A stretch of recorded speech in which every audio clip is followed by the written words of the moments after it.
The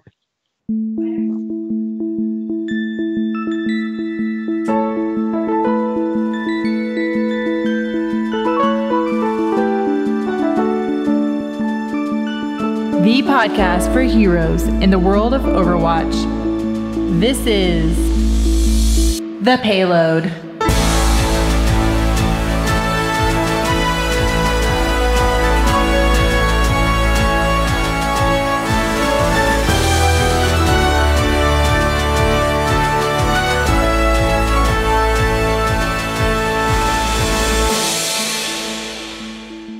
Hey everybody, welcome to episode 80 of The Payload. We're an Overwatch podcast from BlizzPro.com. Today is September 29th, 2017 from Studio 6.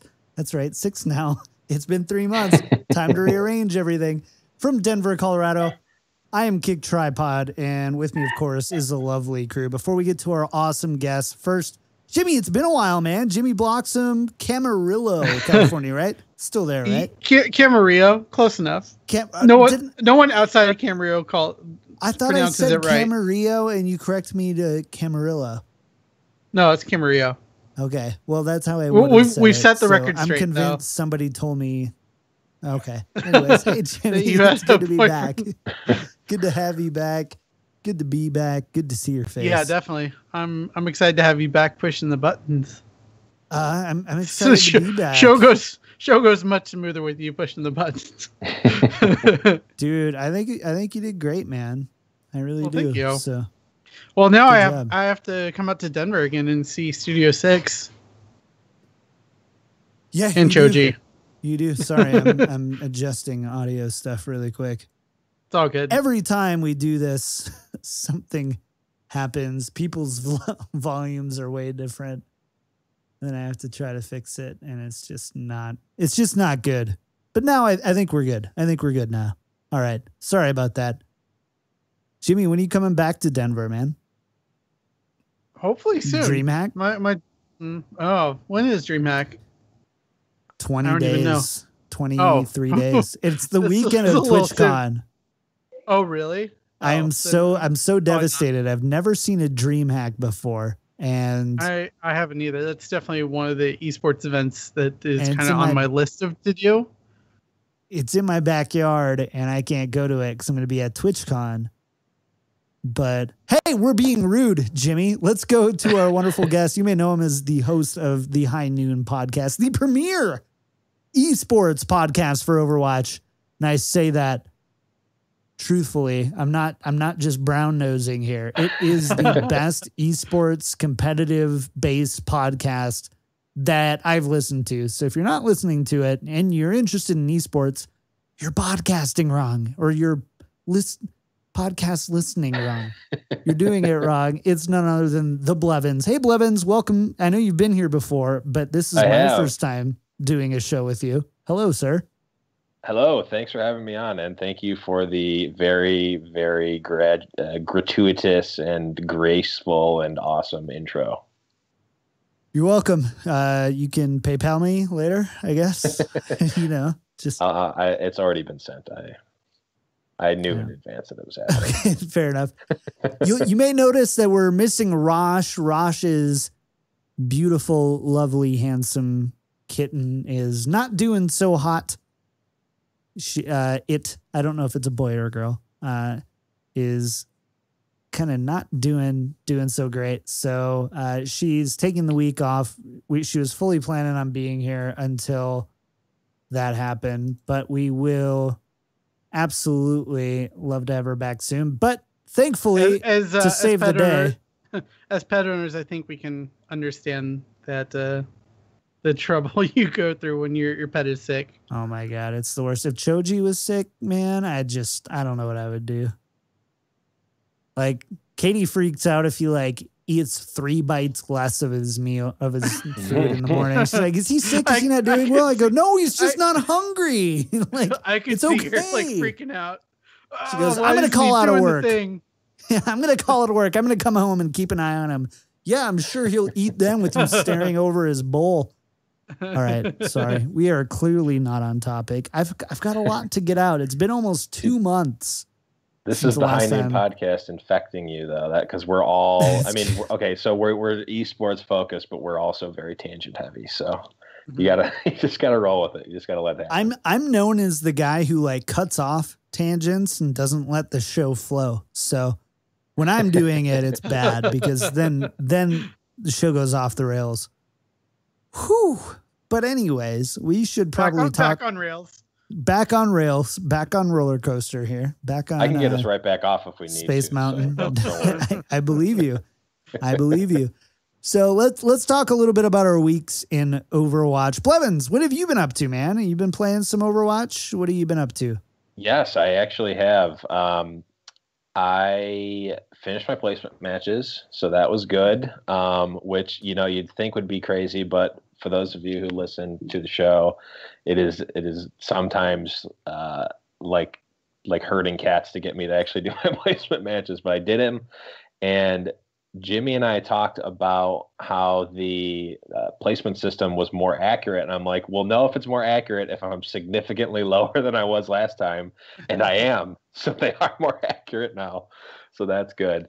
And I dipped my toe into team deathmatch, and I actually really liked team deathmatch, surprisingly enough, because I usually don't like the arcade modes, but I had a lot of fun with team deathmatch and D.Va missiles, which I know we're talking about later. That's the only one. I haven't gotten to play any team deathmatch yet, so I want to hear your thoughts. Yeah. Jimmy, what have you been up to, man? Dude, your webcam is so clear right now. I'm just like looking into your eyes, and I'm just lost. The most beautiful webcam I've ever seen in my entire life. It's amazing. Well, thank you. But shot on iPhone 8, apparently. Yeah, shot on iPhone 10. I wish. No, I'm kidding. Come on. But yeah, as far as Overwatch, $1,000 camera. There you go. But yeah, I've been playing comp a couple nights this week with some people from the Discord, and it's been a lot of fun. We've been having a lot of fun playing, and it's gotten me a little bit out of the kind of basement I was in after placements. So I got to even 1,500 on placements, and I felt really bad about that. So we're working on getting me out of there. Mostly playing support and D.Va. As needed, but it's been a lot of fun. And also, like Blevins, I've been playing a ton of team deathmatch. It's been so much fun. I actually really like that mode. I only have one little bone to pick with Blizzard, and I think we're going to talk about it a little bit later. But yeah, it's okay. Pretty good overall. Okay, cool. Well, as for me, I've got exciting news. First, number one, I have officially hit Masters on both PC and console. So, woo, yay, me. Yay. Cool, thanks, guys. You guys are I was waiting for you to play a sound effect there. You were, I mean, I'm not going to give myself am I the type of person to give myself the large applause? Yes, I am. I'm pressing the button. Okay, thanks for the button press. I appreciate it. Teamwork. I appreciate it. So I got it on my KickedTripod account. It's my alt KickedTripod. Man, that is great. Yeah, it's just so that people don't know it's me. So I got on my KickedTripod account and then my Xbox account. But it feels great because Masters was my goal last season. I got up to like 3275 and played a lot with Rosh during that time. So I'm like, am I really this high? Am I contributing at this level? Or do I have a Master's Mercy or Grandmaster Mercy kind of, holding my hand through it? Mm-hmm. I am happy to say that I've solo queued every single match this season. And I got to like 35-25. And then I'm sitting around like 3490 right now. But it's, good enough. I'm in. I got the little logo. I get the decay. Well, you get the decay in Diamond, I suppose. But it's just there's something special about Masters. You're a master player, man. No one can take that away from you. You're the best player on this podcast. I have mastered. That's not true. I think Blevins, you're ranked higher than me, aren't you? Oh God, no. Not anymore, at least. Not anymore. No. Is, I'm not going to try to make it seem like I was ever master. I think I was.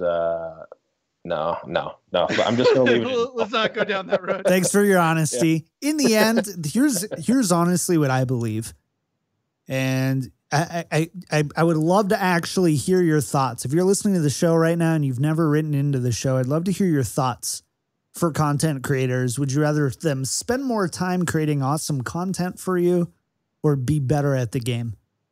It's an interesting one, and I tell you, I used to think be better at the game before I started podcasting. Then I realized how much time it took, and I'm like, there's a definite diminishing returns when it comes to the amount of time you play a game and how it translates to better content in the podcast.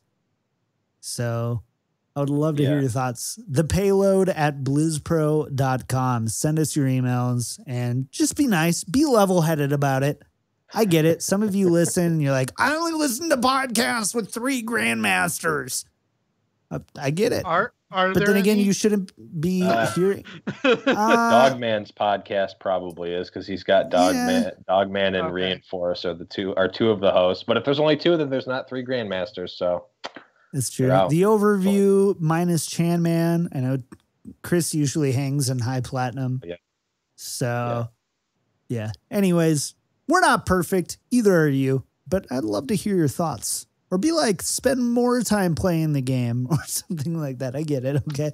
But it's a great conversation. I always love having other podcasters on because, we can actually talk about those questions and answer those questions better than just kind of having a pro player on and be like, play the game more. That was my Eastern European You need to be playing the game more often, and you need to be playing it better. If you miss a shot, podcast. Yeah, that's it. Oh my God. Well, anyways, thank you guys for coming on. Let's go into the news.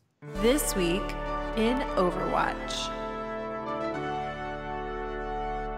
We do want to thank our MVPs. I don't even have the list updated anymore, so I'm just going to thank everybody. Shadoe, J.A., Correl, Liam O, Stuart J, Liang Z, Jacob S, and Adam W.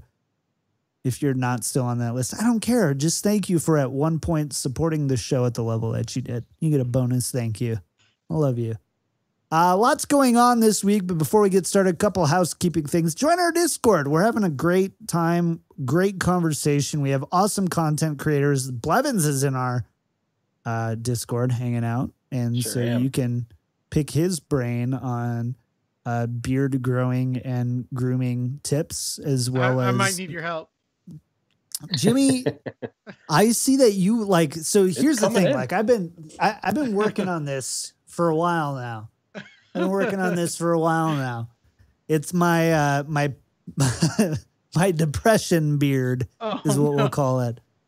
And it's not much of anything, but I saw that you like put product in it and you like get it like groomed and stuff, don't you? Like you have like a fine Swedish lady go in and like gently massage and like gently pull out the hairs just a little bit longer. Just of note, I'm in my girlfriend's house, so I'm going to say no, definitely not a fine Swedish lady doing that, because I'm sure she's listening. In all honesty, I have my barber just trim it up a little bit. Sometimes I put product in it. It's nice. It keeps it nice and soft. And here's the real trick. Once it gets long enough, you can actually blow out your beard like a blowout with a hair dryer and a comb. Like, it sounds really stupid, but it's actually awesome. Gets it all nice and straight and immaculate. It's the best way to keep your beard in shape. I'm taking cannot notes. Blow out my beard. I cannot. You do need a certain amount of volume to actually do it, to actually get something from it. But I mean, you can just take a hair dryer. It's kind of a nice, just little. It does feel nice. I'm calling it the RDJ because he can't grow a full beard either, and that makes me feel better. If Robert Downey Jr. can't grow a full beard, then I shouldn't feel bad either, right? So It's true. okay, we are so off topic. It's been a long time, guys. Just keep your angry emails to yourself for 1 week. If we're not better next week, send us an angry email, okay? Just do it. All right, so this week, we've got like a few weeks of content to get caught up on. But this week, what we did have was a new Zarya comic, which I should be like going, yay, woo. But the fact of the matter is that I don't like Zarya anymore. I don't. What'd she do to you? I just didn't realize she was so closed-minded and hateful of a person and kind of a whiny baby. So the comic is called Searching. The general gist, spoiler alert, fast forward 4 minutes. The general gist is Zarya is going after Sombra. So this takes place presumably right after the Sombra short, or closely after, where the president or chairman Volskaya is like, hey, go find Sombra and do that thing. So Zarya needs somebody with some computer smarts, and rather than texting me, ends up calling this genderless Omnic, which has been confirmed by Michael Chu, named Lynx 17. And they together go on a quest throughout the world. They go to Numbani and then Dorado. We see Alejandra from I thought that was cool. Soldier. A nice little callback to kind of connecting all these characters that we've already seen in the shorts. Yeah. So it's really cool to start getting these timelines. So they go and they eventually find Sombra. They say Sombra's name.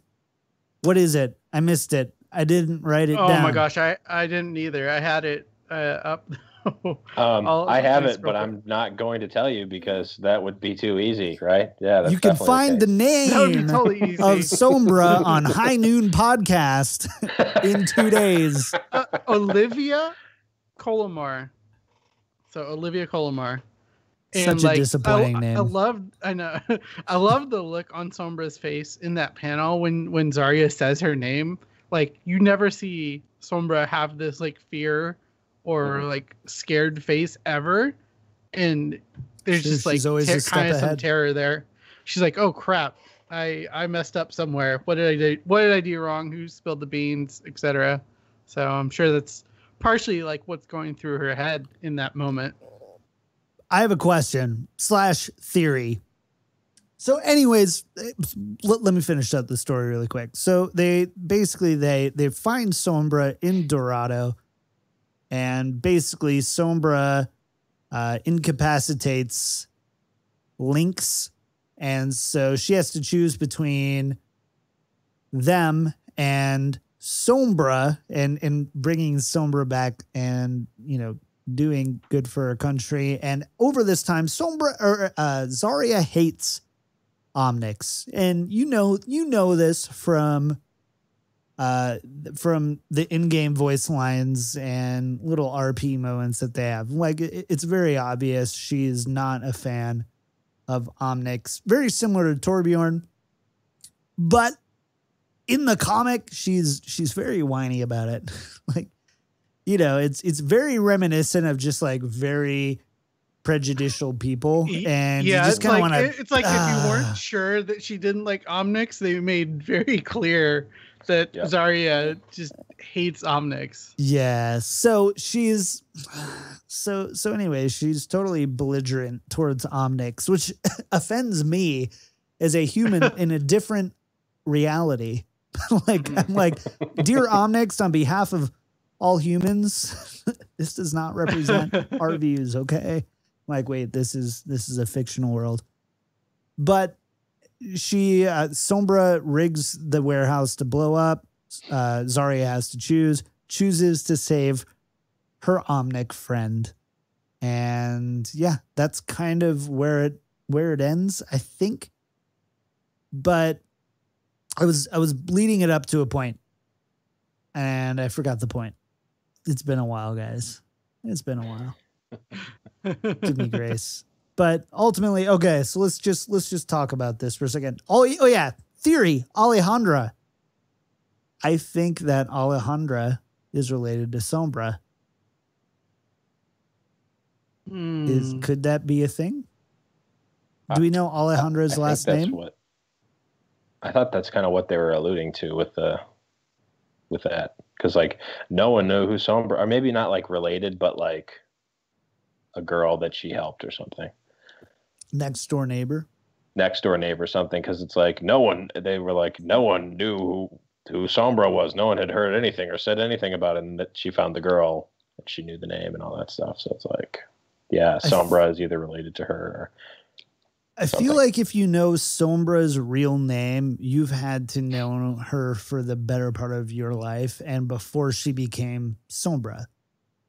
Mm-hmm. And if Alejandra is the one giving Zarya information, it is safe to assume that she's known Sombra for a long time.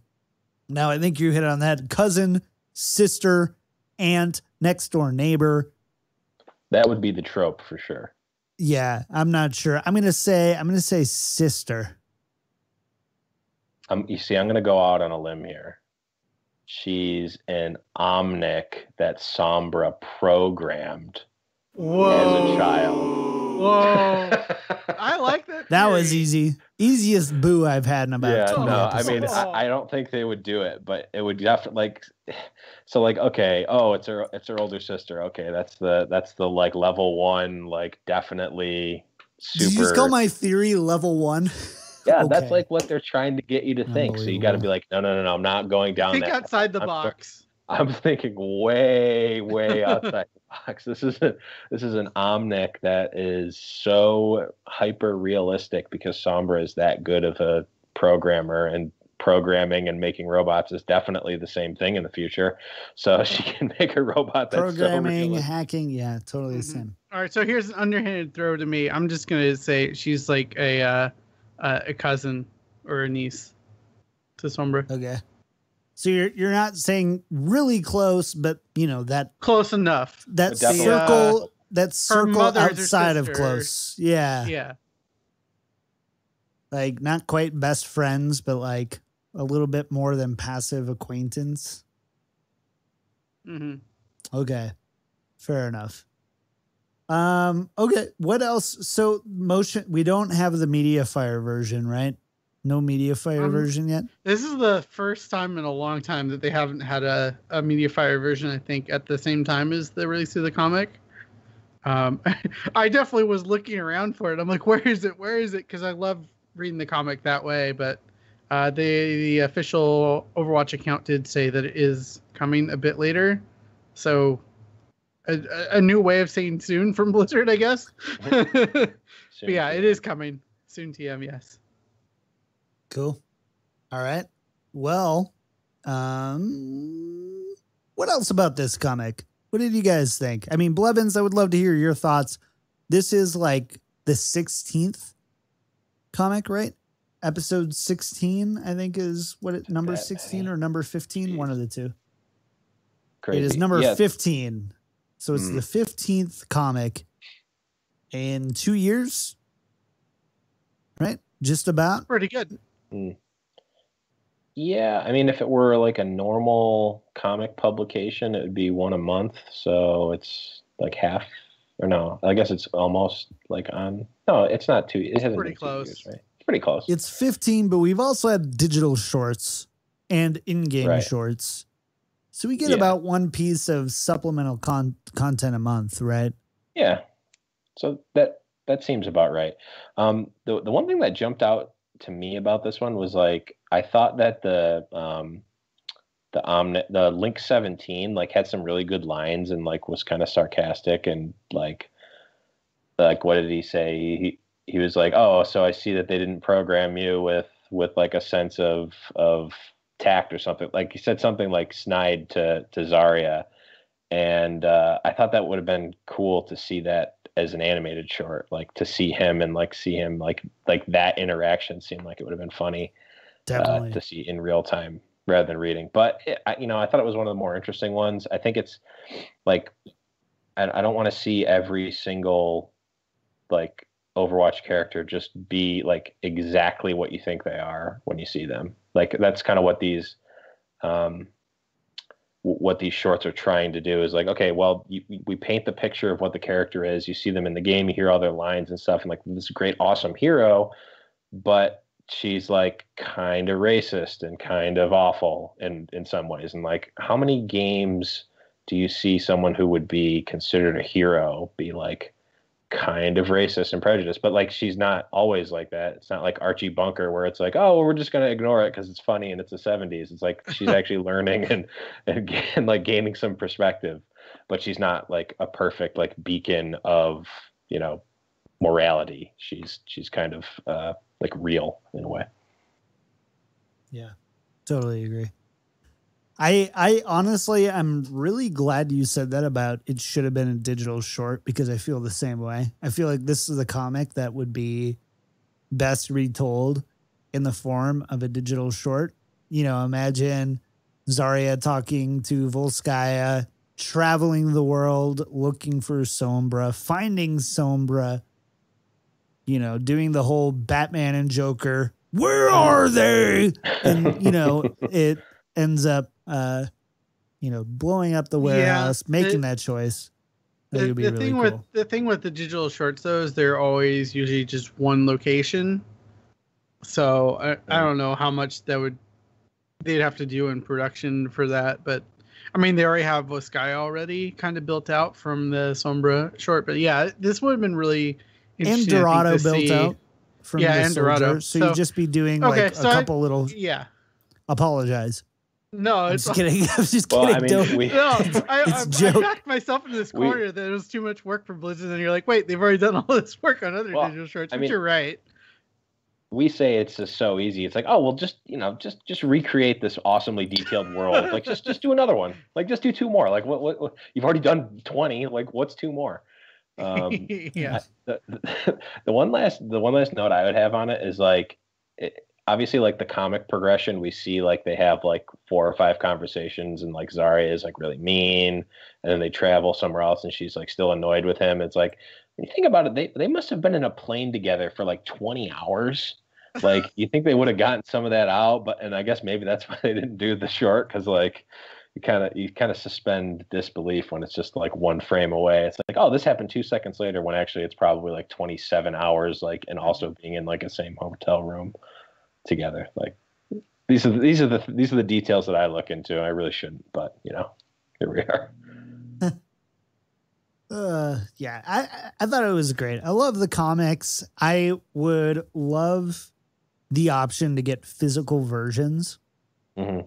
Like, I've got like a wall right behind here. I'd love to put all 15 issues. Even if they just made prints of the covers, I would be fine with it. But I would love a full amount there. I'm hoping we hear more with Overwatch and the comics stuff, because wasn't there? Because there was a thing with Dark Horse that fell through, and then something else. Did it fall through? My guess is that number one, the McCree one, was that the first one, the first comic? They handed that out at PAX East like 3 years ago as like a little promo. The McCree one is the second one. I have to. Lucked out. Yeah, I lucked out when a friend got me one. Yeah, I have one too. But my guess is that once they do like a full season or whatever they consider a season, or they get up to like 20 or something, they'll do like a trade paperback, like a graphic novel, combining them all like they would with a normal comic, and probably sell that. Maybe they'll have it at BlizzCon or something like that. That's usually the type of thing they have at BlizzCon. Oh, we just stumbled upon BlizzCon announcements. I'm kidding. I don't know. But by the way, I lied. I forgot. I'm not supposed to say that. No. I lied. McCree was the second one, or the first one. It was not the second one. You were right. So I have Overwatch number 1. You are smart. I am dumb. There you go. You're good looking. I am bad looking. All those things. Yeah. Okay, we got to talk about more stuff here because when you have someone from a competitive Overwatch podcast, you typically want them to talk about competitive Overwatch. You don't bring a professional football player on the show to talk about Zarya comment. Horse breeding. Anyways, so let's go on to this next piece. So deathmatch and team deathmatch are live. I haven't touched it. I feel really out of the loop on this. So Jimmy, I would love it if you could tell us a little bit about deathmatch and team deathmatch, and then tell us about your experience with it. Yeah, deathmatch, I got my loot box for getting top 4, and I really haven't touched it since. But team deathmatch, I've played quite a bit with a friend who listens to the podcast, and it's been really cool to just hop on and play. And that's kind of the way we're getting our weekly loot boxes through the arcade, is through doing team deathmatch now, and it's been a lot of fun.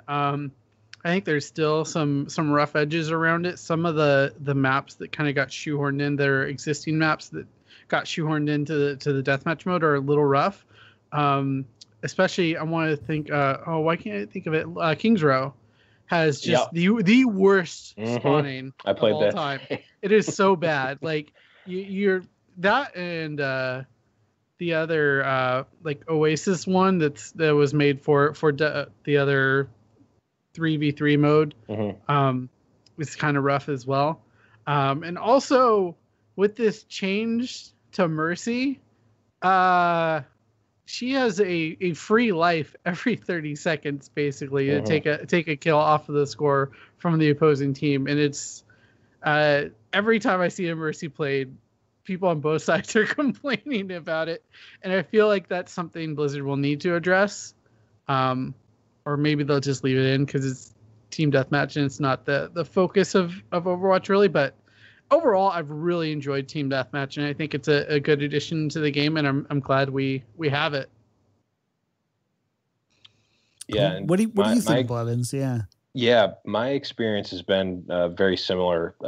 Solo deathmatch, it was kind of fun, and it feels good to be able to just go in and try out a hero like Doomfist, for instance, which I am just absolutely awful with, and just run around and try stuff out and not have not have people complaining about how bad I am, because my being bad doesn't affect them in any way, or at least doesn't negatively affect them in any way, and just be able to try things out and not have to feel bad about bringing anyone else down. My only problem with solo deathmatch is that I think the kill cap is a little bit too high. It just seems like the games just feel like they're like an extra 3 or 4 minutes too long. And it's just kind of annoying. There were points where I was doing really bad and I just felt like I wasn't even close to in it, and I might as well have just left. Team deathmatch, on the other hand, feels really good. The length of time feels really good. I agree with you, Jimmy. Some of the maps just felt a little off in terms of the spawn points, and I'm still not used to where everyone can spawn from, or how the spawns actually work, if they are based on where your team is or whatever. But yeah, I started playing against Mercy Zen, and there's just a huge chunk of time when either the Mercy or Zen gets their ult, which feeds into the other one's ult, and it's just nothing dies for a solid 3 minutes ever. It's so annoying. It's this is kind of how it's playing out in competitive from what I'm hearing from people scrimming, is you need to pick off the Mercy, and every other kill besides that doesn't matter. Unless you get 2 or 3 picks. It's the Mercy just is, it's so annoying. Everything revolves around her, especially in team deathmatch. I think they'll probably change her, but I don't know. But it just seems like everything is revolving around her right now. Yeah. Interesting. I'm gonna spend some time this week and play some deathmatch and some team deathmatch, and not Doomfist because I can't, because I'm a scrub. No, that's the beauty. You can. I feel like can. I feel like deathmatch is a good way to learn those heroes because you're in these unfavorable situations and you have to try to win those or at least trade evenly somehow in them. And I think it gets you to learn heroes in a different light a bit better. And it's a little less stressful because you're only worried about yourself. Yeah. Just remember, he's do fist, not do not fist. Okay, you can press the boo for that. Yeah, thank you.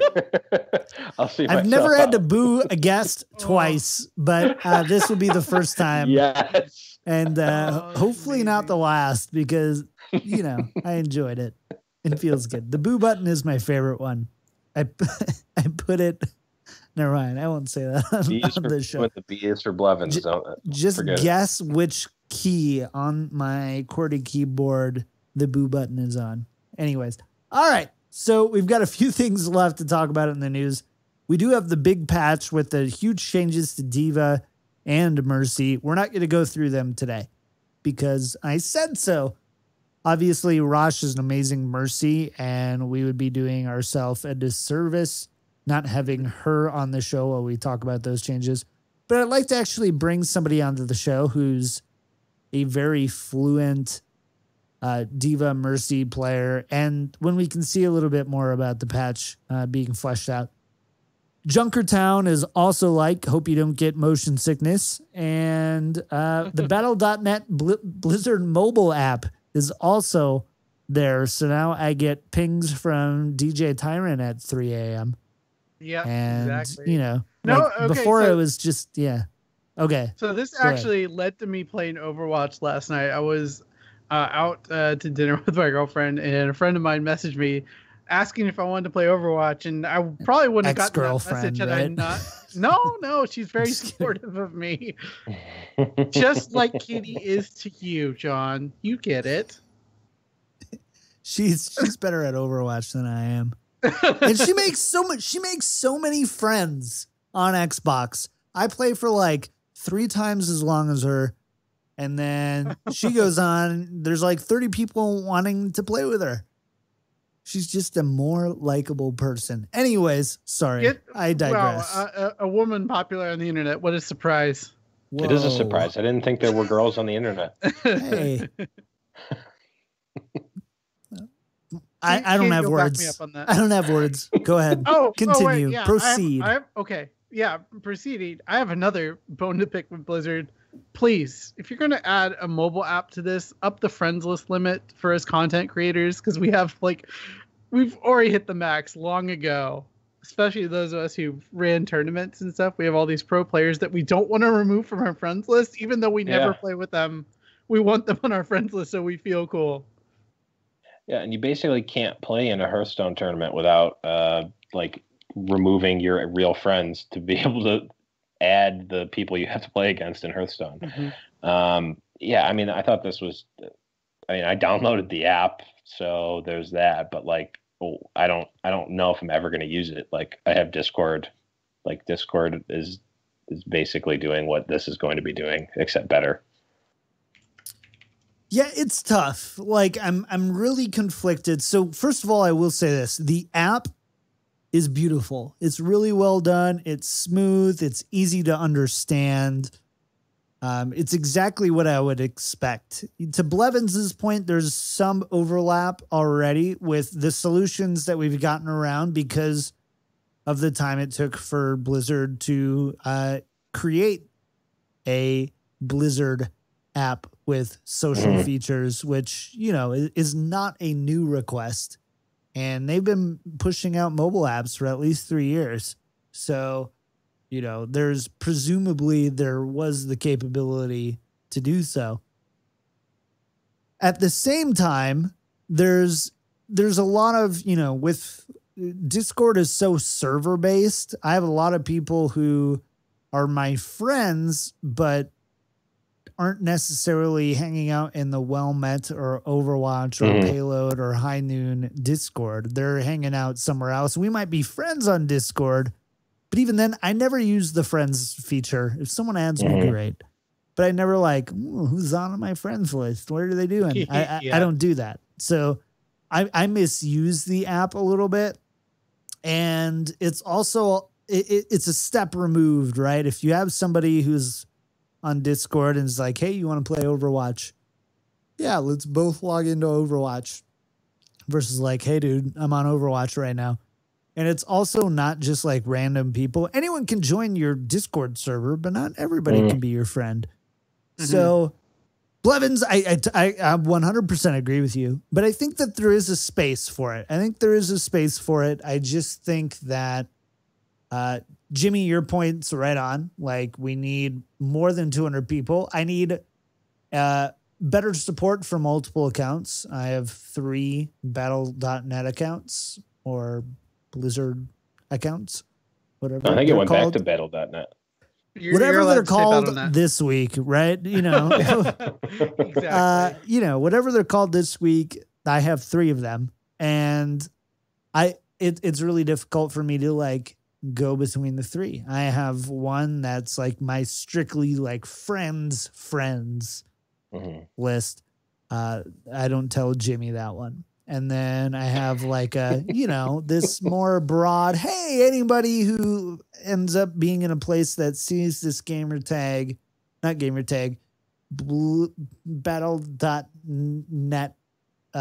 battle tag. There it is. Battle tag. Great. Add me, whatever. If we never play or never talk, I might delete you. I might not. And I have this third one that's just like, I just use it to play with randoms. And it would be nice to be able to like switch through them quickly. Like the YouTube app, Twitter apps let you do that. Just switch through them. But instead I have to like log out, log in, authenticate. And it's just, it's nasty. So we'll have to see. Overall though, I'm glad to have it. And I think it's definitely a step in the right direction. I hope they build that new RTS MMO for iPhone really soon. Come on. My goodness. Jimmy, I don't know about that.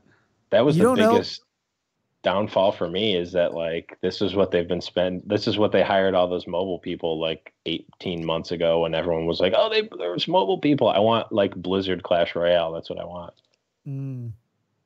Fair enough. I mean, isn't that just Hearthstone? No. Not even close, man. Not even close. Listen here, young buck. It's basically the same thing. Anyways, all right. Close. We got esports to talk about. As you guys know, we are a low budget show, so sometimes we have to make our own sounders live.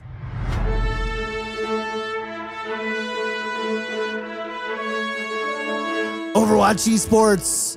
So let's go ahead and talk about Overwatch esports this week. Yeah, that's a thing. Overwatch esports. That's way better. You're doing it next time you're on. You're doing the sounder. We usually pass it around, but I didn't want to throw you something you're uncomfortable with. All right. I can probably do it as Rick Sanchez too, but that'll cost you. Oh, please do that right now. Yep, we're doing it right now. Overwatch esports, something like that. I don't. That was great. Morty, you gotta come over here, Morty. Morty, you gotta look at the Overwatch League this week, Morty. I can do a better Rick Sanchez, but I have to be really loud, and I'm trying not to be super loud. Yeah. So. Fair enough.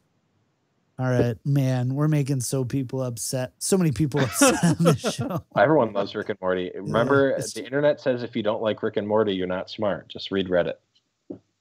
Well, now it's turning on them a little bit. Reddit's kind of turning on Rick and Morty fans. It's like, oh, I'm smart. So no joke. Sidebar. Katie and I finally started watching Rick and Morty about a month ago. I've tried to watch it about 3 or 4 times, and I got through the first episode or 2, and I'm just like, I don't get it. This is just like a grodier Ren and Stimpy and maybe a little bit smarter Family Guy. I'm not into it. And I finally forced myself to drink a lot and watch it.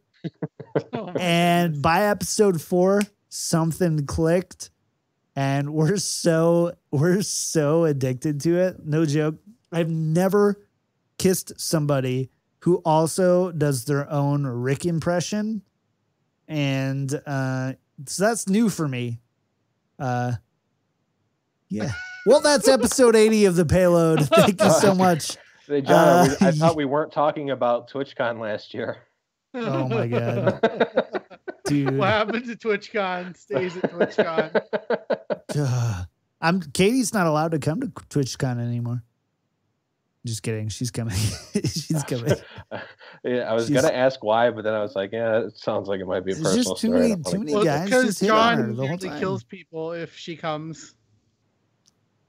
The Overwatch Really? esports segment where we don't talk at all about esports. All right, Just- let's talk just about two words, esports. Discord party. Discord party. Listen here, guy wearing the same t-shirt from the Discord party last night at 9 a.m. with a Bud Light in your hand. Please don't hit on my girlfriend in front of me. But yeah. Okay, here we go. That's a great story. I've told it many times. I've actually heard that one before. Yeah, it's a good one. It's a fan favorite. It's a classic. So anyways, Overwatch esports. So we do have the Overwatch Contenders finals set October 7th and 8th at the Blizzard Arena in Los Angeles and Burbank, California. Is this the first or second event that's going to be at the... Is there a Hearthstone one first. before it? Oh wait. I think this is the first though. I'd have I to think look, it but is I the think first it's the as well. first. I Because think it's it's the first. next weekend. Yeah, that's true. Something would have to be this weekend. That makes sense. Good job, Detective Jimmy.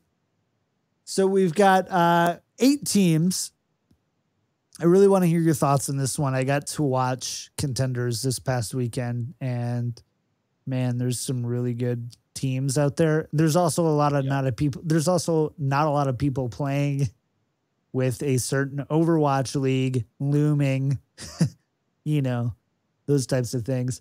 But for the NA, we've got the 4 teams representing our Envious, FNRGFE, FaZe, and Envision. So let's talk about NA a little bit. And first, let's just talk about, so the quarterfinals, or I guess semifinals, are going to be Envious versus FNRGFE and FaZe versus Envision. Let's talk about Envious versus FNRGFE, because I feel like this has to feel like one of the most anticipated games from a fan investment standpoint. Yeah. There's a lot of people who are 100% on the FNRGFE train. I don't blame them. Obviously, Envious have been a juggernaut for a long time, and they're going to be representing Dallas in Overwatch League. So there's a lot of hype, rightfully so, about that roster. But FNRGFE was the funny, zany amount of amazing players who banded together and made their logo a corn dog. And Corn dog hype. It's really exciting to see. Blevins, is there a world that you see where FNRGFE can upset Envious? Yeah. So the short answer is yes, there is a world. The long answer is I don't know if we live in that world, but there does exist one. So I think the biggest thing to note is, like, obviously Phonergraphy is a great team. They're a great squad. We had Cool Matt 69 on the show. He's just a great guy. So obviously High Noon Podcast is rooting for them. We all both hosts, myself and Deathblow, bought Phonergraphy t-shirts for next week. Like we're all on board. But on a real note, like, obviously they have the talent to do it. Envious has not seemed like they've been beatable in all this entire Contenders tournament. But the one thing to note here is Envious publicly has been signed to Dallas, though I don't know if it hasn't been 100% confirmed. I guess actually it has, based on what Kai has said. Like, for all intents and purposes, the whole Envious roster is signed to an Overwatch League team. Like, confirmed, they're in the league. Doesn't matter. Like, they're signed. FNRG FE has a couple of players who have been rumored to have been signed. There was a story that ESPN put out that said that Cool Matt and I'm blanking on the other player got signed to the Optic team. But from what I've seen in Discord channels and what I've seen Cool Matt say is that there hasn't been a contract signed, so it's still kind of speculation. Long story short, Envious does not have anything to prove this tournament other than that they're the best team in NA, which they've proven time and time again. They don't have a spot to try out for, so to speak. FNRG FE, most of, if not all of the players are still trying to get picked up by an Overwatch League team. So like they have the most to play for. They have the most reason to play the best Overwatch they've ever played in this match. So I think from that standpoint, like there is a will. We'll see if there's a way. But yeah, I think it's possible. If I was putting money on it, I don't know if I could in good conscience put it on Corn Dog, but I'm putting my fandom and spirit bomb to the Corn Dog. Fair enough. I do need to say one thing. So FNRGFE and Envious have met once before in Contenders, this season of Contenders, obviously. And the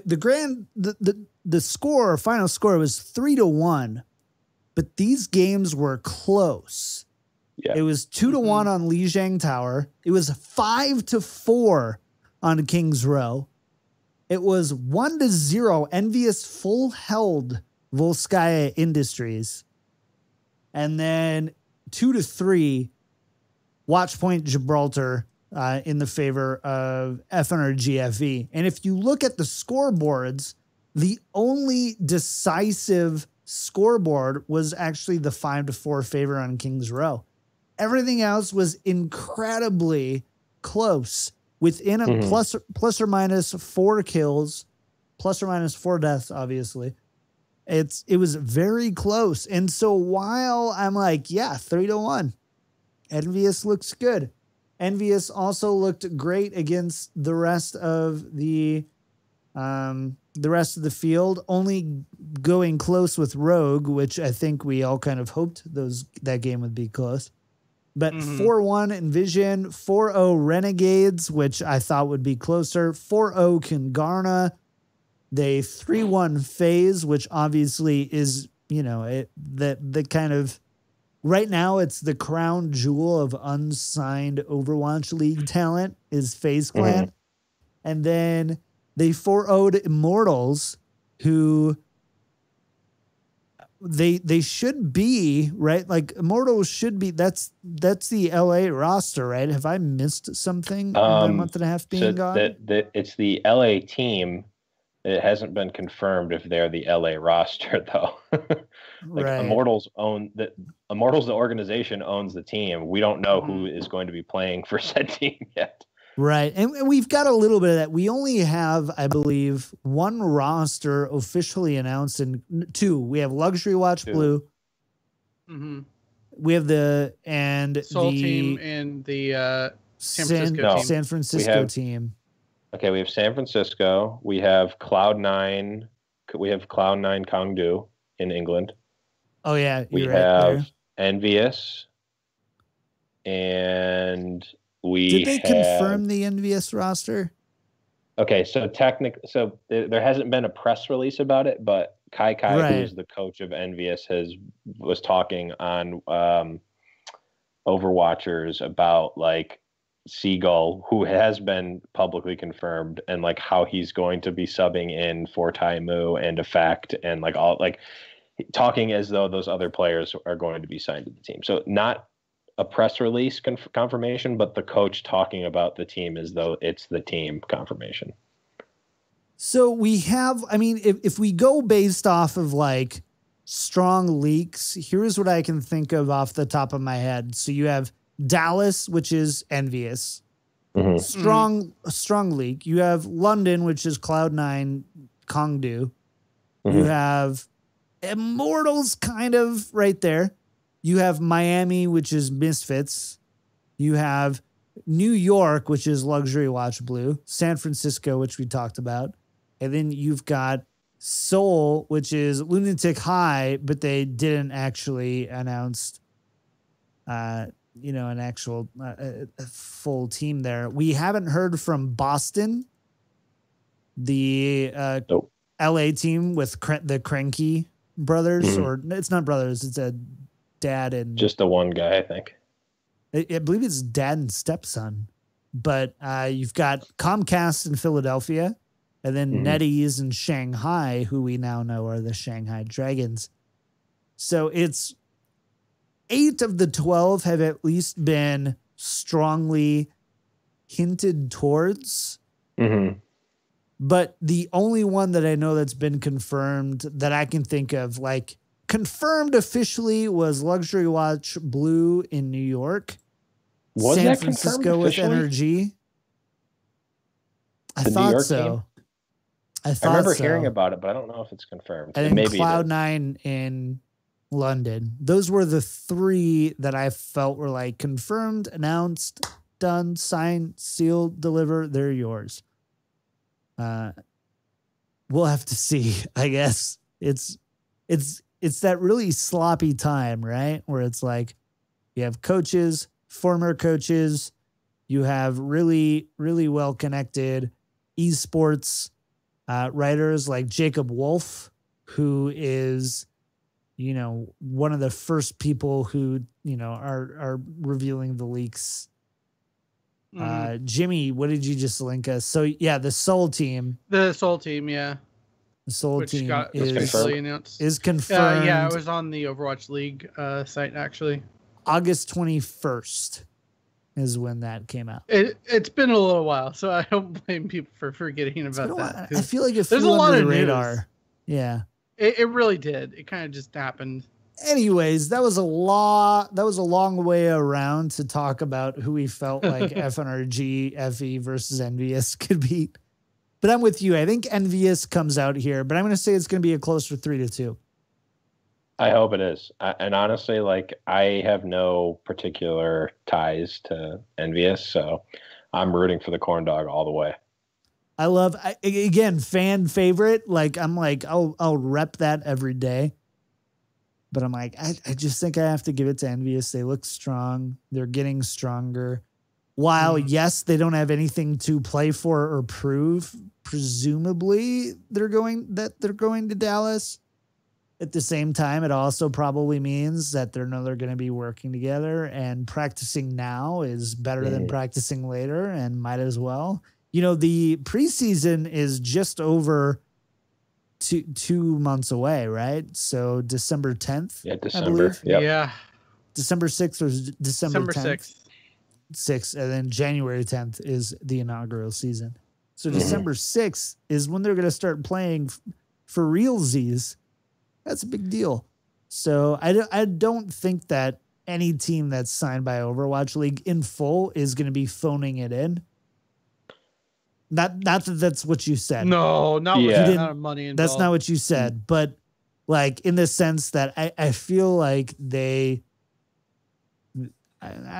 just think that they're a competitive bunch. I think they're going to take this one. But we do have on the show, we have somebody called Jimmy Damas, who, like, despite any rational reasoning, just gets all these crazy, what's the word? Predictions right.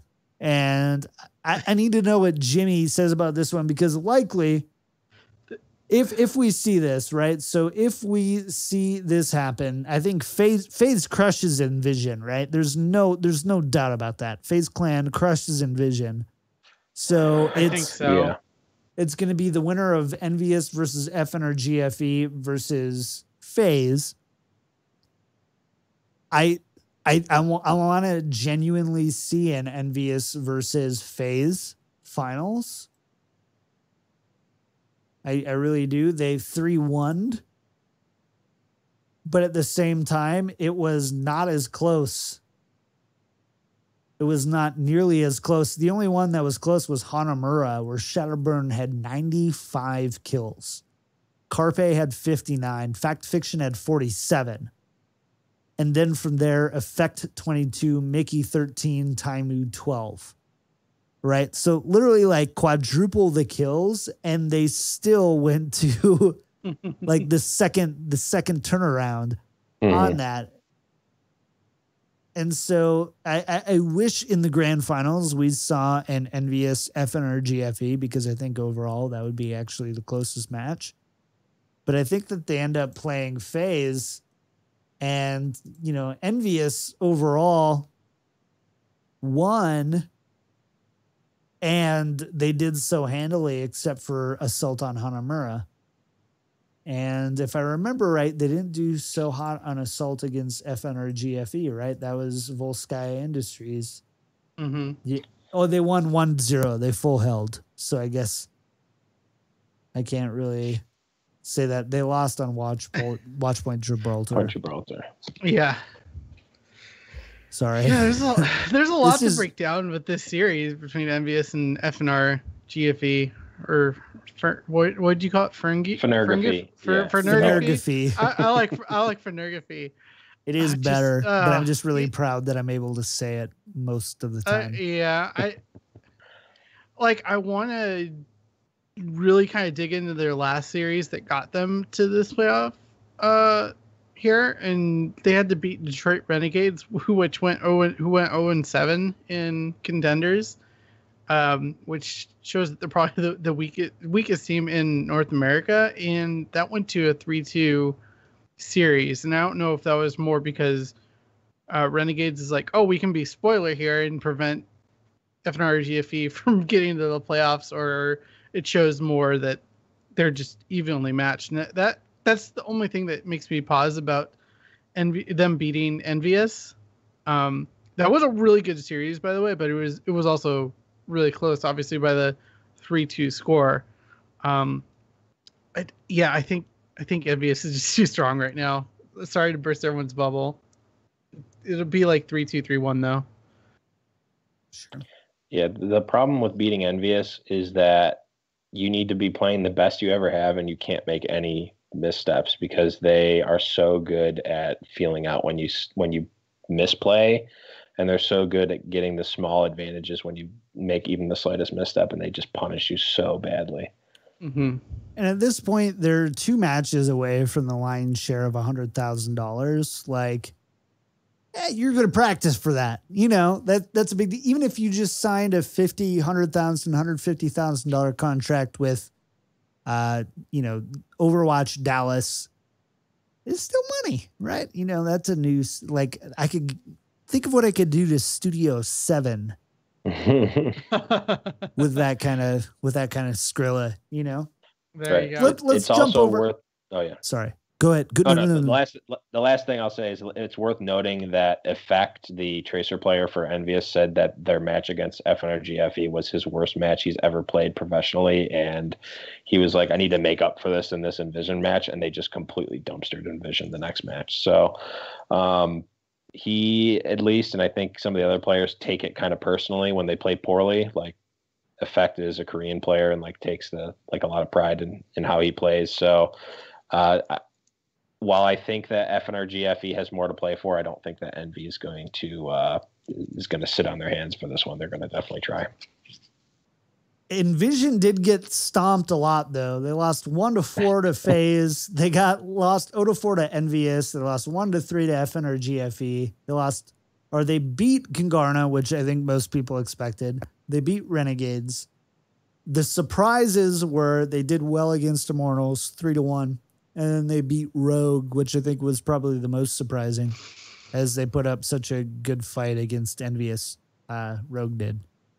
So I think it's a really interesting thing with Envision. I don't want to count them out, but I don't see a world in which Envision gets past that first round, you know, and if they do, it's a big deal for FaZe, in my opinion. Those players are looking to get signed. They've got an amazing roster. Anytime a new rumor comes out about a new Overwatch League signing or whatever, they're like, oh man, no FaZe players. And It feels like this is kind of like their last chance to secure a spot. I can see them going to Boston. Dude, come on. I'm all in on the Boston hype train if I'm not going to lie. I want to talk about the EU side, but we just simply don't have time, and we're all Americans, so it happens. Misfits is going to win. Misfits is going to win. Misfits is going to win. I think you're right too. But besides that, it's a lot going on. We got a lot of Overwatch League news, and as Overwatch League becomes a thing in December and then in 2018, we need to dedicate time to it. And very rarely do we get this type of opportunity. So we've got the final 12 teams, which I think we've probably covered on this show already. You've got Dallas, Houston, Philadelphia. Join the other 9 teams. So that's Boston, New York, San Francisco, LA, Miami / Orlando, Shanghai, Seoul, London, and LA number 2. So you've got Immortals and Crankies. LA number 2. So you've got that. The big notable things here, obviously, is that EU is only represented once in all of this. We've got pretty decent representation from Eastern Asia. So I think that's to no surprise overall, but very NA centric so far. I think there's a lot of things that play into that. You guys can feel free to correct me, but I'm like, ultimately, for season 0 and season 1, they're all going to be played in LA. So that's kind of a straightforward type of thing. Hey, let's have, but even in season 2, presumably we add some more, but we even see this in like professional hockey and professional baseball. If you play, all games are played Friday, Saturday, Sunday, if I remember correctly. And then you travel, practice, do all that stuff Monday, Tuesday, Wednesday, Thursday. It can be tough to be going to, EU and then Korea, then China, back stateside, back and forth. It can be pretty hectic overall. And I think some people have done the math and say like the magic number is around 28 franchises before you can reasonably create conferences that accommodate, so almost like you have now, right? You have conferences that are mostly geographically based, some outside, some longer travel times, but mostly pretty similar. You don't have New York teams playing California teams very often. And, when you do, it's usually postseason. So I think that makes sense. Yeah. So what's interesting is I just now decided to look up these dates. December 6th is a Wednesday as well as January 10th. So they're going for that middle of the week kind of start to their seasons, it looks like. And I'm really curious to see if that works out for them. Because definitely esports has traditionally been very weekend focused and heavily on the weekends. Generally, finals and stuff like that will probably be on the weekend. But it's interesting that they're going to try to hit the middle of that week so that they have content. Seems like throughout the week. So I'm really interested to see how it plays out. I'm definitely excited about it. I like the amount of teams is good, I think, to start out with. And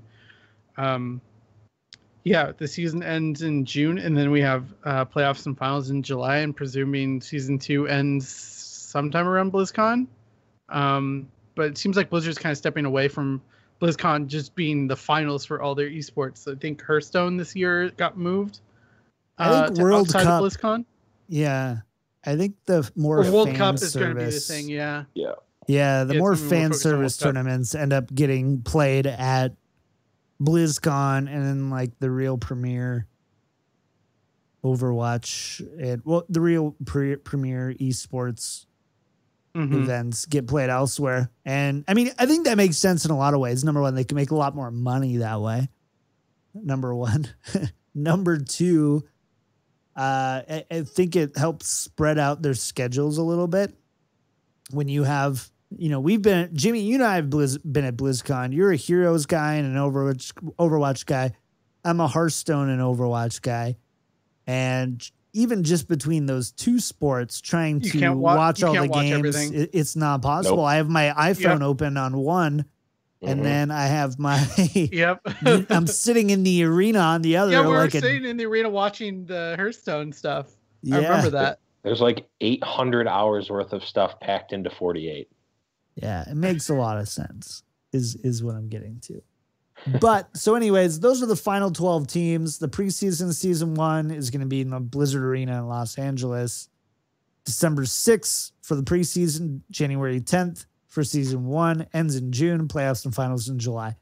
This is pretty cool though. So we're finally starting to get some concrete information, not ones that are leaked. Some coach saying this is going to be a great roster for us. Official announcements. The first one was NRG, which is the San Francisco franchise for Overwatch League. They're the franchise owners. It's not going to, we don't know the team title yet, the team name. They announced their initial roster for season 0 and season 1.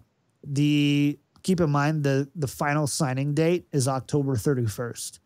So they have to sign by the end of October. That's coming up. I didn't realize. It is coming up. Yeah, it's a week before close. BlizzCon. Remember, I said, hey, I bet we're going to see some big announcements at BlizzCon. Yeah, that makes sense.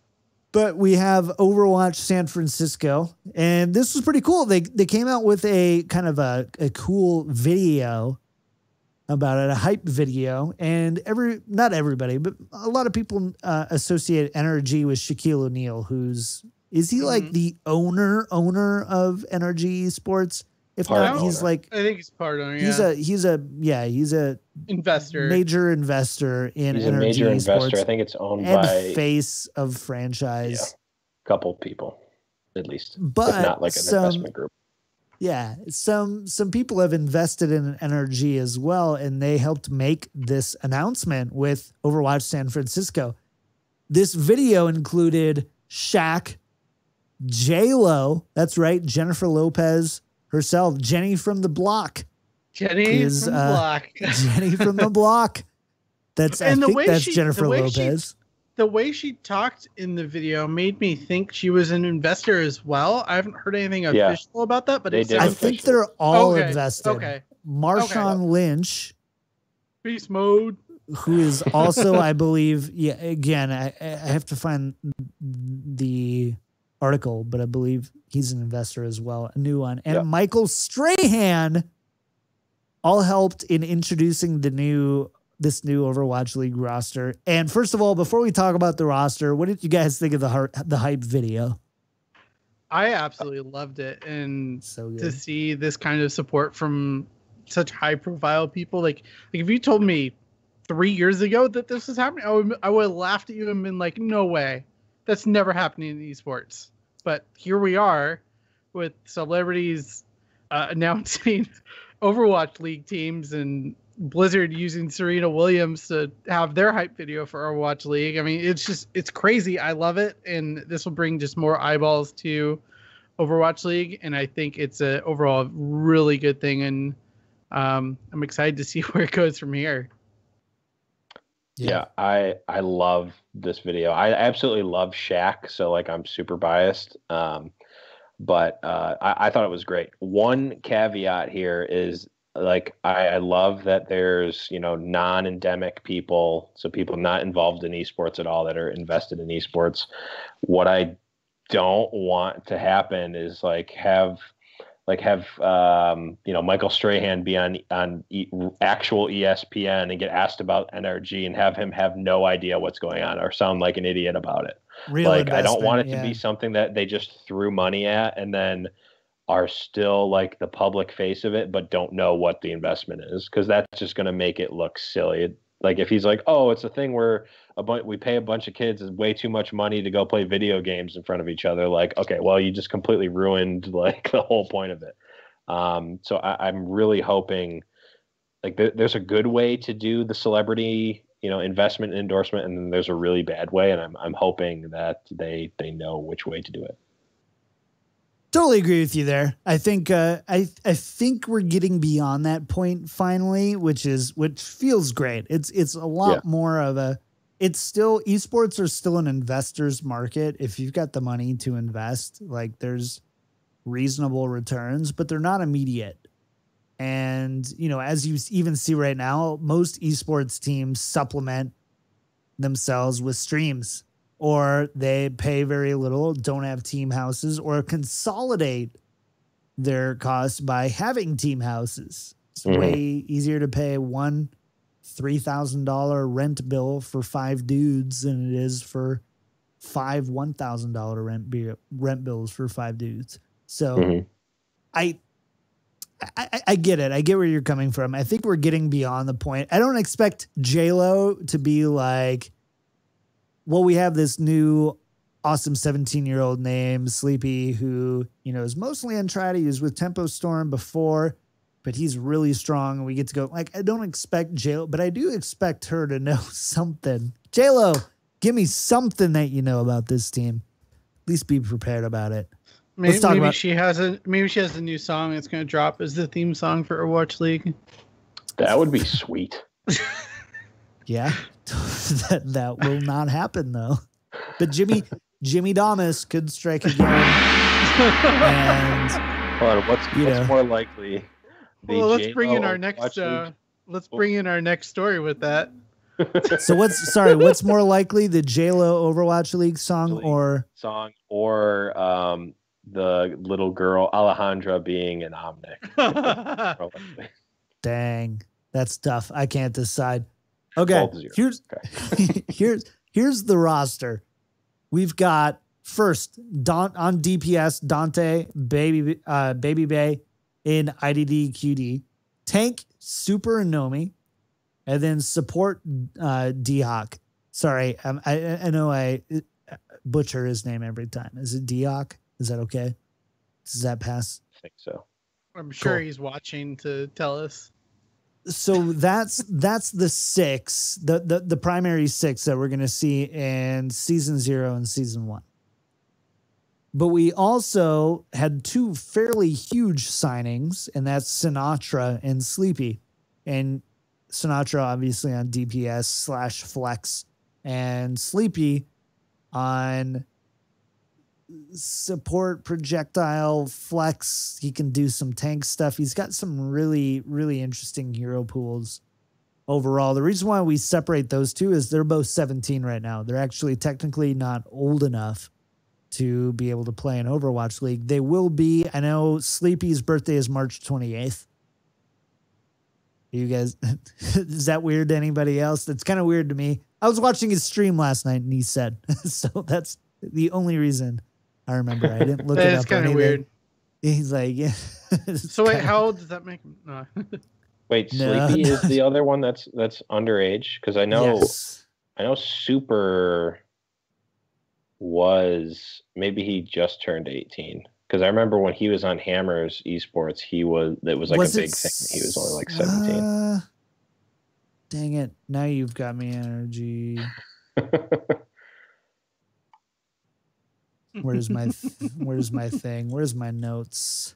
The only reason I say that is because I was trying to get Super on the show when I was talking to the owner of Hammers at the time. And he was like, maybe, but we'll have to ask his mom if he can go on the show because he's like 15. Like as a joke, but I'm pretty sure he's actually only like 17. I don't know. I mean, maybe he turned 18.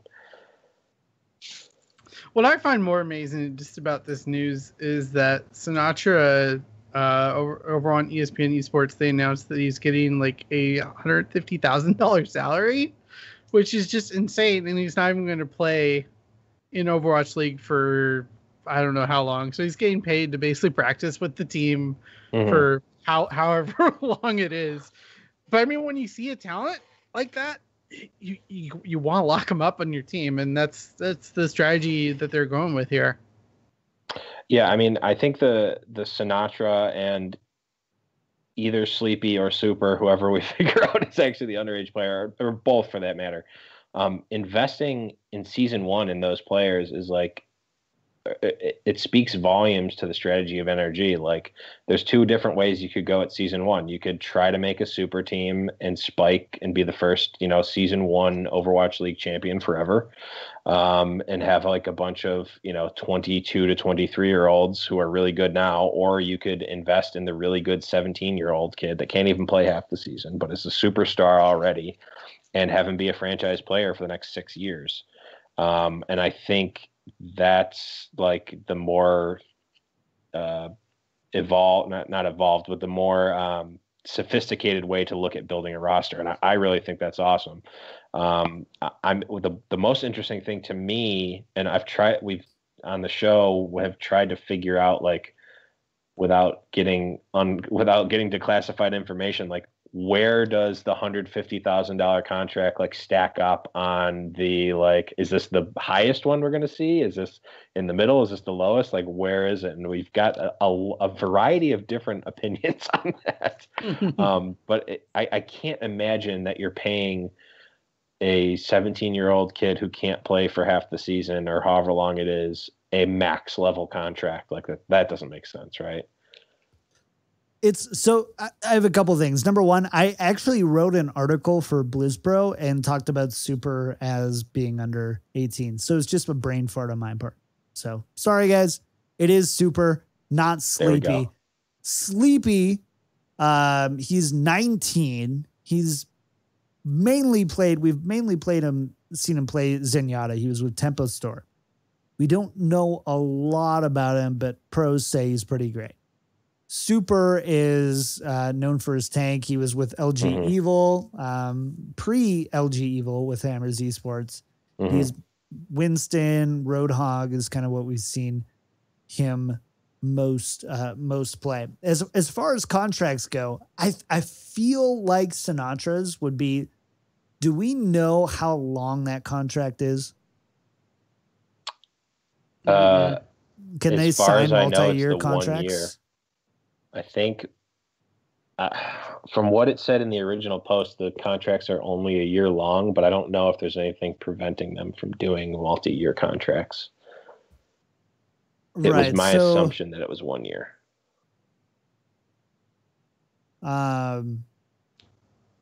It's tough, right? So I'm looking here. It doesn't say a lot. It doesn't say the contract length. There's a talk about options. There's also a talk about bonuses and stuff. And none of this is confirmed. This is, we see a lot of Overwatch speculation come out, and that's okay. Like, also there's a rumor that CoolMat69 signed to it wasn't Boston. Optic. It was Optic, which is the Houston franchise. Yep. And so, like, and that's not really confirmed. It's just kind of out there. In fact, CoolMat has gone as far as to deny that publicly. So take it for a grain of salt. But the point is if the number of $150,000 is being thrown out there, plus revenue sharing, right? Because players are entitled to a certain amount of revenue share, at least 50% when it comes to tournament winnings. There's obviously that's a pretty hefty contract, but at the same time, I can't think of, at least on the Western side, a better DPS player, just period. Like I can't think of one. I think there are some really solid DPS players, but when people come and be like, who's the best all around DPS player that you've seen? Sinatra, if he's not first, he's second. He's definitely a top 5 for sure. Like top 5 world for sure. And a lot of people will, fight on like, no, it's Time You. No, it's not even like Gods anymore, but a lot of people used to feel like Gods was back in the Widow DPS days. king. Yeah, back in the day. There was oh my gosh. Obviously Jake is another one who's well respected. Mangachu, another. There's a lot of really strong Western DPS players, but Sinatra is always at the top, and he's got his whole career ahead of him. He's not 24, 25 coming into that part where esports players start to kind of dip off. He's coming right in. You're going to get some good time out of it, even though he has had some controversy follow him in the past with certain statements about certain genders. But besides that, he's been pretty good overall. And so, and he's really squared up. He had like that one mishap, and then I haven't heard anything since. So it's one of those things where, a 16 or 17-year-old player says something and be like, oh, I'm stupid. I'm going to fix that, and fixes it. So that's always good to see.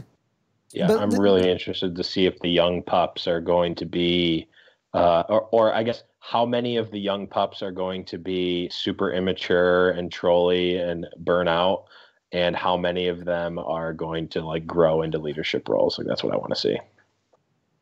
I think Overwatch League is set up to avoid the consequences of professional leagues aimed at very young adults, with the fact that, you're being provided with practice facilities that are not your living quarters. That's stipulated in Overwatch. That's just base in. You can't practice. Your practice facility can't be where you also sleep. So it's not like, hey, we have a gaming house and you all sleep here and this room is your practice room kind of thing. Like, so you don't have that. Well, you have this is like the Sorry, traditional sports model, because you don't have NFL players living where they practice. It's true. But even then, no.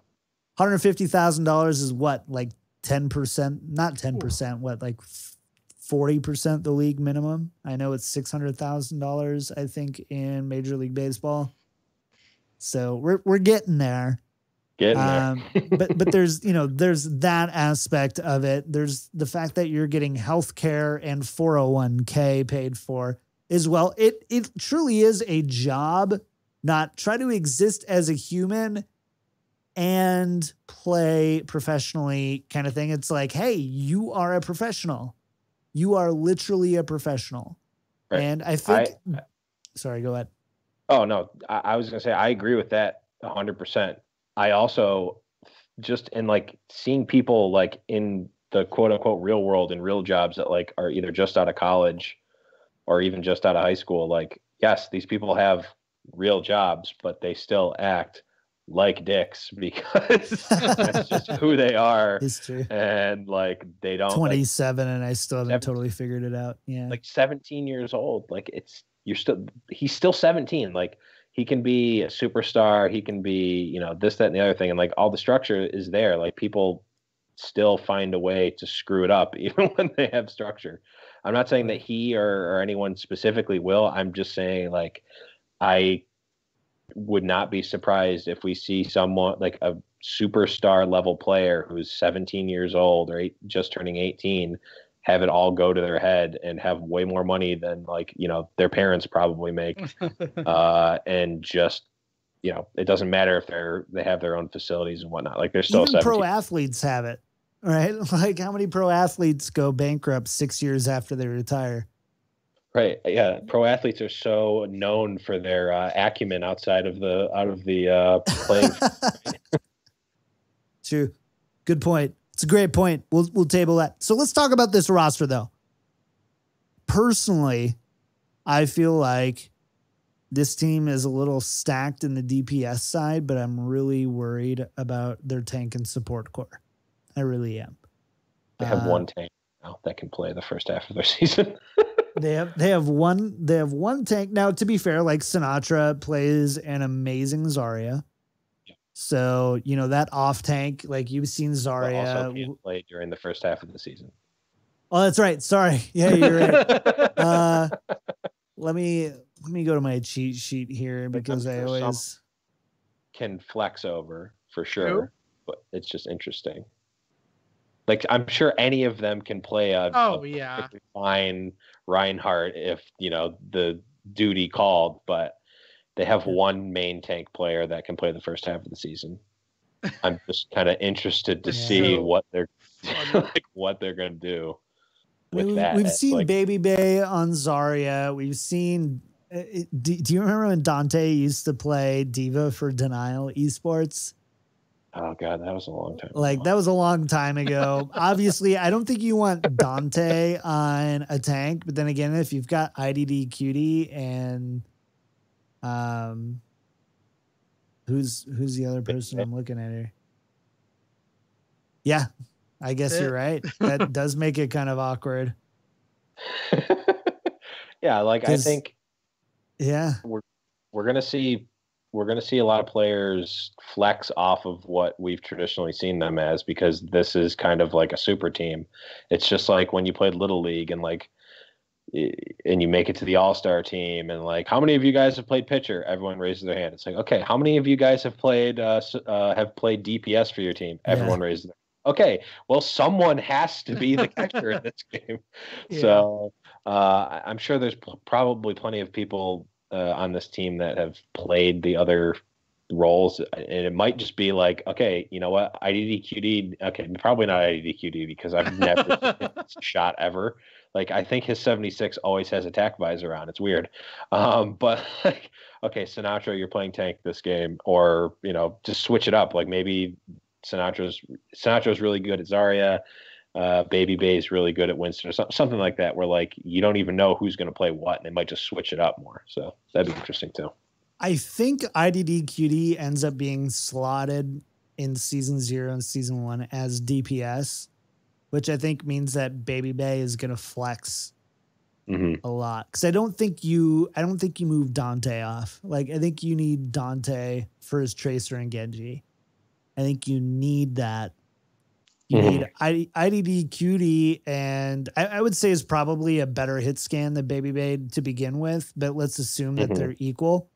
Doesn't change the fact that IDD Cutie, I don't know if I've ever seen him play a tank in my life. On stream or in tournaments. Whereas with Baby Bay, at least, you know, he's played Zarya. We've seen big changes to D.Va, which are, I think, more DPS friendly. So I don't know. It'll be interesting. But back to the original point, it feels very like they spent a lot of money on DPS. And it's not that the tanks and supports aren't good, but they're definitely not the tip top cream of the crop talent that, you know, you would see. But with salary caps supposedly in play to a point for teams. Wait, did they end up brushing that rumor off? Let's avoid my salary cap. Okay, I have some sort of inside type of information on that, and all I will say is that actually, I guess this is kind of public. So Overwatch Score posted an interview with Huck, the manager or Overwatch League operations GM for Boston team, and in that interview there was mention of that salary was cap last week. Yeah, and Blizzard asked, because I know the people who run Overwatch Score, Blizzard asked that to be redacted from the article. So I don't know what that means, whether it's there or not there. So take that for what it's worth. But sure. Yeah, okay. Probably there. So let's avoid the salary cap argument, but let's just assume that there's a budget that this team was obviously working with. It feels like the lion's share went to DPS players. Would you guys agree? I think it's a fair assessment. For sure. Do you think that's a good play? Do you think that's the right route to take for Overwatch League? I don't. Why not? Why not? Because there's a lot of really good DPS players. I think they shelled out for Sinatra, who's fantastic, IDDQD, who's really good, and like I think I would rather like have the third. Honestly, I would rather even have the like second most highest paid player be like the best tank or the best support. Like, where's Dogman? Like, get Dogman on this team. Get get Cool Matt on this team. Like, I'd rather have Cool Matt on that team than like I would trade like the salaries of 2 of those players for Cool Matt for sure. Because those players are like everyone and their mother plays Tracer. I mean, they might not be the best Tracer in the world, but they've got Sinatra. So like you can do fine with decent DPSs. You need the really good tanks and flexes, especially when the meta changes. Yeah. Jimmy, what do you think? Really quick, and then we'll go on to the Shanghai Dragons. Yeah, it's a really interesting strategy going all in on DPS. It seems like for San Francisco, and it's kind of them banking a bit on a DPS heavy meta. Obviously, we can't predict what the meta is going to be 2-3 months from now. They might have a better idea, but they still can't necessarily predict what's going to happen. I mean, patch change could come out from Blizzard and screw them over basically. But I think it's very interesting that they are going very DPS heavy here. And when we've seen traditionally the 222 kind of be really kind of where the meta has been for a while. And I feel like putting your money into one of each of those classes would be a more well-rounded strategy, but who knows? This could be. This is like either a swim or sink strategy. Yeah. I feel like it's either going to be really good. Feast or famine. Yeah, feast or famine. It's really going to either pay off for them, or they're just going to look like terrible, and they're going to have to make some changes pretty quickly early on in the season, I think. The one advantage I will think. I do think that I will give to NRG with this is that we have seen DPS players successfully transition into tanks and support roles. We have not seen tanks or supports transition into DPS roles nearly as often. Not that it's unheard of, but I'm just trying to think of all the different times that, Gods for Cloud9 ended up being a tank player for a good amount of time with them.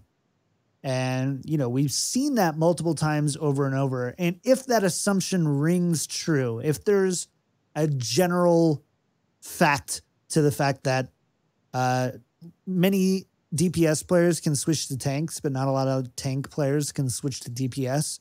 Obviously, holding a Reinhardt shield is very different than shooting as a Tracer, but shooting as a Tracer is probably more mechanically difficult than operating a Reinhardt, so you're really working on positioning and awareness and all that stuff. Presumably that stuff can be learned relatively, I don't want to say quickly. I don't want to downplay, Nomi. He's a great Reinhardt main, to tank and whatever. He's probably one of the better ones that we've seen, but it's just those skills are very different and they transfer differently. One transfers, the other one doesn't necessarily transfer directly as much. So I guess we'll just have to see if that pays off for them, and also what these other teams start doing with that. In this case, I believe based on the leaks, or the leaks in the assumptions, I'm trying to look. So far, we have NRG is the only team that seems to be building from complete scratch. Right? IDDQD was with NRG for a while, but besides that, they're players that haven't really played together before, at least for an extended period of time. I think there is one other duo that did like late last year, but for the rest of them, you've got, it looks like Optic Gaming is building from scratch, and presumably Boston, the Cranky LA team, Comcast in Philly, and NetEase in Shanghai presumably are building from scratch as well. But it does mean that 7 of the 12 teams signed a almost complete roster, which is a pretty interesting approach, I think. I don't know. Yeah, I mean, I think there's merit to both sides. I think if you like the conservative route is just sign a full roster and then work out the kinks.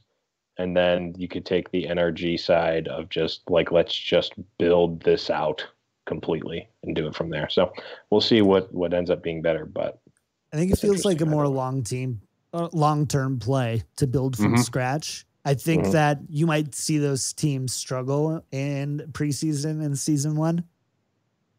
But I think once you start hitting season 2, you get to that first pretty major off season. And I think you might start to see things click and as things change and stuff. So it'll be really interesting to see. We've got one more thing to cover. We're going way long. It's been a while though, right? You guys have missed the show, right? You guys have missed it. So last but not least, we do have our first official Overwatch League team name, and it is the Shanghai Dragons. So the Shanghai Dragons. This was actually not it's new to be confirmed officially, but we actually saw this rumor circulate at the end of August. And wasn't it you guys at High Noon Podcast who kind of found the trademark? It was Thorn? Okay, so it was Thorn Rain. He's the one. He's what I would call a super fan of High Noon Podcast and a contributor to us, who actually found it while searching for through patents. He found it, just like randomly found that they signed the Shanghai Dragons, and like he sent it over to Jacob Wolf. He was like, yeah, this looks legit. They posted it on ESPN. Like, yeah, it came through us first. So shout outs to Thorn for that. Yeah. So it's been officially confirmed. Sorry, go ahead. Yeah, he's super active. I know he's in our Discord as well. So he's all over the Overwatch community doing stuff. So that's cool. But yeah.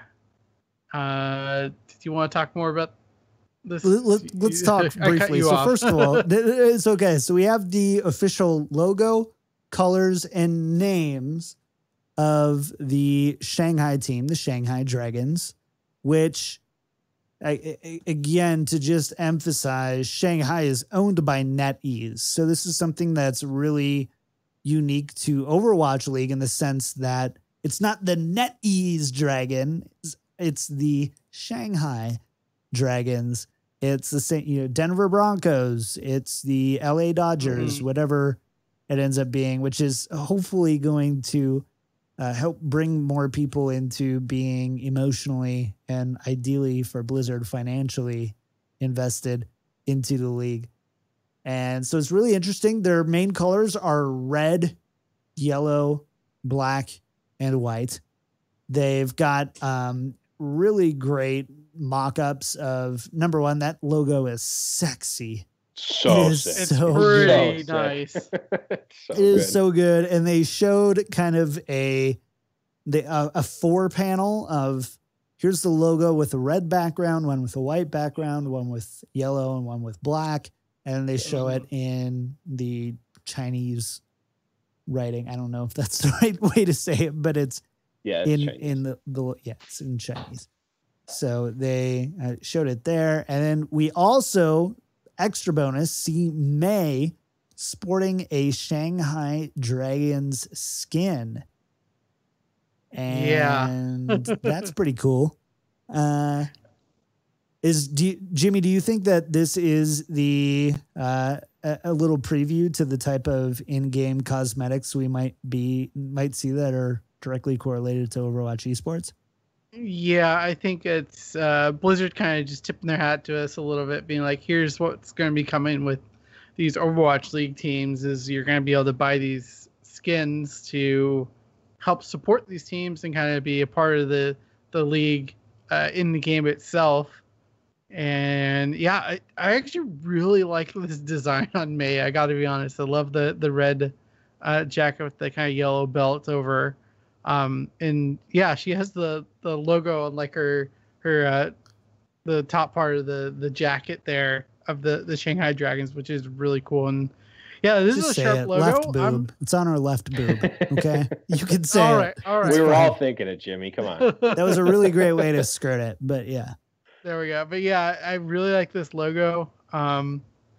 And that logo is going to look great on jerseys. So I'm excited. If this is the first one we get to see, I am really hyped for the rest of the teams to see what they come out with. And yeah. In-game stuff's going to be really cool. I think we talked about it when Overwatch League was first announced. We were like, they're probably going to be tying in stuff in the game. And maybe this is the first of items that'll be able to be bought directly with real money, I'm imagining. I don't have any insider knowledge, but I would guess that would be the case, just so that they can guarantee that money goes towards supporting the team and stuff like that. I know Blizzard does that with Heroes, and there's cheer bits that you can use, and that actually goes a portion of that goes towards the team that you're supporting. Right. And I know it sounds like, at least at the beginning, most of the proceeds are going to go into a shared pool for all the franchises. So even if you buy an NRG thing, like, it goes to basically the league and is distributed. But I believe that there is some that goes directly to the team as well. The idea is, obviously, in season 0, there's fan favorites before the season even begins, and giving those franchises kind of unfair advantages before games are actually played and franchises are allowed to show what they're made out of. But it's going to be interesting overall. Blevins, any thoughts on this announcement? Yeah, I agree. The dragon symbol is so sick. It's just so great. I hope all of the teams are on this level. I do kind of hate that it looks a little like McDonald's-ish, like the red and yellow. But besides that, I think it's great. China colors, right? Isn't that? It's like all about the gold and the red. Yeah, I mean, it just doesn't look very gold in this picture, but it definitely is yellow. Yeah, it's 100% like Ronald McDonald. Yeah. I hope two things. First, I think they'll probably have just like Overwatch League boxes that you can buy, and then the proceeds just get distributed throughout the teams, like John was saying. I hope that they have like Overwatch League team. Like, I hope that they just do like recolors. Like this May skin is basically just a Shanghai Dragons recolor, but I hope that like you can get one for every character for every team. Like, I don't want there only to be a Shanghai Dragons May, because then like if I don't ever play May, I don't ever get to be the Shanghai Dragons. Like, I could see them having the boxes just have all of the recolors for every character for every team, and then you can buy like maybe the legendary is like a, Dallas Yeti Winston or something like that. I don't know. And have something like cool, like the mascot, so to speak. But I really hope it's not limited to like one or two characters for the teams. But I'm super excited. Like, I'm going to, the branding is going to cost me so much money, because like I already want a Shanghai Dragons jersey, and I'm probably not even going to root for that team. Right.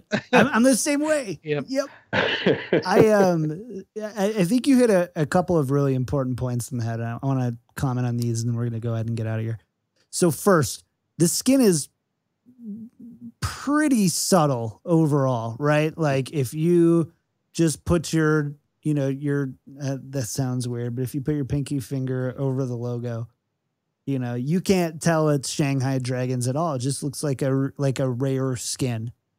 Probably not even epic, just rare. Just a complete reskin of an existing thing, which is totally fine. But it's very subtle, which means that you only rep that to rep your team, not because, oh man, the Dallas one looks so cool. I like that, and I hate that. I like it because it makes it really easy to support the team. And to your point, there's nothing stopping them from recoloring that to be the LA Kingpins, or whatever it ends up being, right? There's nothing stopping them from putting a logo there and then changing the colors to their colors. There's nothing stopping them from doing that. Even I am fairly confident that's a pretty straightforward philosophy when it comes to designing those things. at the same time, I want it to be like really cool. Like I want May's wall to like have a dragon frozen inside it or something really cool like that, so right? Sick. You know, like So there's a good. lot of really cool things that could be done, but then, you know, Blevins, to your point, you start to run into, I love the Shanghai Dragons, but I don't love May, but that's the only skin that she has a really cool Shanghai Dragons thing for. And like, do you end up having rare and legendary Overwatch League skins? That starts to feel kind of weird too. You know, it just kind of gets sloppy pretty quick, I think, if they start to introduce that in. But at the same time, why shouldn't May, a Chinese scientist, be the face of the Shanghai Dragons? So Why all the shouldn't NA teams are going to just have McCree skins, I guess? Yeah, we all just get McCree. Yeah, that's about it. Yep. And Soldier 76. Which, you know, again, to your point, right? Like there's that, obviously, you know, London gets Tracer. But besides that, you get, you know, Korea gets D.Va. D.Va. But how many, I can't even think how many American ones there are. Then you have to talk about, well, are Omnics Americans? And Right. And what are the chances we're going to get an Africa team? Like Doomfist will never get an Overwatch League skin. Then it's like, right. I don't know. I mean, this could all be solved if they just had like a Steam marketplace where we could sell off all of the skins we don't want, but that's wishful. Well, thinking. it's also, I feel like we're going to see how we're going to purchase Overwatch League merchandise in game and IRL at BlizzCon. But I personally don't think that we're just going to get random Overwatch League loot boxes. I personally don't. Or if we are, it's supplemented by buy this May skin for $3. And again, for the exact reason of, I don't want to play roulette with the 11 teams I hate just so I can get an Overwatch League Boston thing, right? I want to know, you know, I want that exact skin. I think that that's something that they have to do. Okay, we got to get out of here. Time is money, friends, and we're almost flat broke. We really got to get out of here. Thank you guys so much for hanging out for episode 80. Man, this was a long one. I apologize so much. But we missed you. I missed you all. I'm glad to be back, and hopefully you don't mind a little bit more ranty, off-topic version of the Payload Podcast this week. Blevins, thank you so much for being here, dude. I really appreciate it. Need someone to correct all my names. I'm so bad with names. But thank you so much, dude. Before we get out of here, first, we do want to thank our patrons again. If you like the show and want to support, head over to patreon.com/Payload Podcast. Find out how you can get involved. We do have our merch store live. You can go get your Payload Podcast t-shirt over at store.blizzpro.com. And iTunes reviews, I don't think we have any new ones. Sorry if we do. I'll definitely get them next week, so tune in next week. But it's been a while, okay? Thank you guys so much. But what we do before we get out of the show is shout-outs for the week and where people can find you. Blevins, where can people find you, man? You can find me on Twitter. At @the_Blevins on Twitter. You can also find all of the High Noon Podcast stuff over at highnoonpodcast.com. Awesome. Jimmy, what about you, man? Shout-outs for the week. Where can people find you? Yeah, just find me on DJTyrant on Twitter and Twitch. All my stuff goes through those, so check me out there. Yeah, that's pretty much it from me this week. Awesome. As for me, you can find me everywhere at KickedTripod. Do this show Thursday nights, 7 p.m. Pacific time at twitch.tv/BlizzPro. Also do a little show called The Weekly Intake with Minnesota Twins pitcher Trevor May. We do that on Saturdays. Just go to your favorite podcast app and type in The Weekly Intake. Surprise, surprise. Very original, I know. And you can check that out there. It's been a really blast. It's very just fun if you like to hear me ramble. There are people who actually like to hear me ramble. You can go check that out there, and you'll, I think, really enjoy that. And last but not least, we have Well Met Hearthstone podcast. And you can find that. We record Mondays, 7 p.m. Pacific time at twitch.tv/BlizzPro. But you know what? You should just go to blizzpro.com for all your Blizzard needs.